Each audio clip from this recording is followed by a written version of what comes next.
হাইতির লাখো মানুষ বর্তমানে চরম খাদ্য সংকটে ভুগছে। সশস্ত্র গোষ্ঠীগুলোর নিয়ন্ত্রণ, কৃষি উৎপাদনের মারাত্মক পতন এবং মানবিক সহায়তা বন্ধ হয়ে যাওয়ার ফলে দেশটির প্রায় অর্ধেক জনগোষ্ঠী তীব্র ক্ষুধার সম্মুখীন। আশঙ্কা করা হচ্ছে ২০২৬ সালের মধ্যভাগের মধ্যে হাইতির অর্ধেকের বেশি মানুষ চরম খাদ্য ঘাটতির কবলে পড়বে।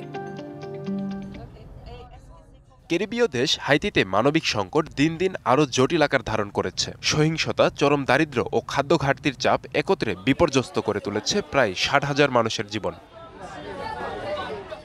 ইন্টিগ্রেটেড ফুড সিকিউরিটি ফেজ ক্লাসিফিকেশনের প্রতিবেদনে বলা হয়েছে, দেশটির মোট জনসংখ্যার অর্ধেকেরও বেশি এখন চরম খাদ্য সংকটে ভুগছে। ক্ষুধা নিয়ে দিন পার করছেন দেশের বেশিরভাগ মানুষ। পরিস্থিতি আগামী দিনে আরও অবনতির আশঙ্কা করা হচ্ছে। আইসিপি পূর্বাভাস দিয়েছে ২০২৬ সালের মাঝামাঝি নাগাদ হাইতির প্রায় ৬০ লাখ মানুষ চরম খাদ্য সংকটে পড়তে পারে।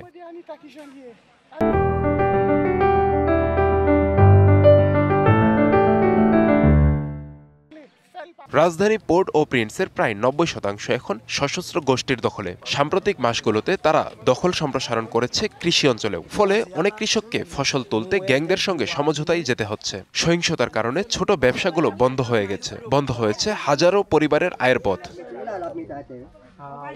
হাইতি টানা ৬ বছর ধরে মন্দার মধ্যে রয়েছে। আর গত জুলাইয়ে খাদ্যদ্রব্যের দাম আগের বছরের তুলনায় বেড়েছে ৩৩%।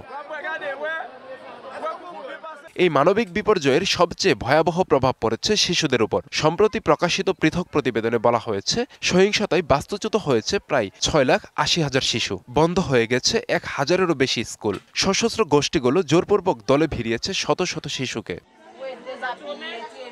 জাতিসংঘের অনুমোদনে নতুন গ্যাং দমন বাহিনী গঠনের সিদ্ধান্ত হলেও নিরাপত্তা পরিস্থিতি এখনও অস্থিতিশীল। ইউনিসেফ বলছে, আন্তর্জাতিক সহায়তা না পেলে হাইতির শিশুদের জীবন আরও বিপর্যয়ে পড়বে। আব্দুল্লাহ আল মারুফ, ডিবিসি নিউজ ডেস্ক।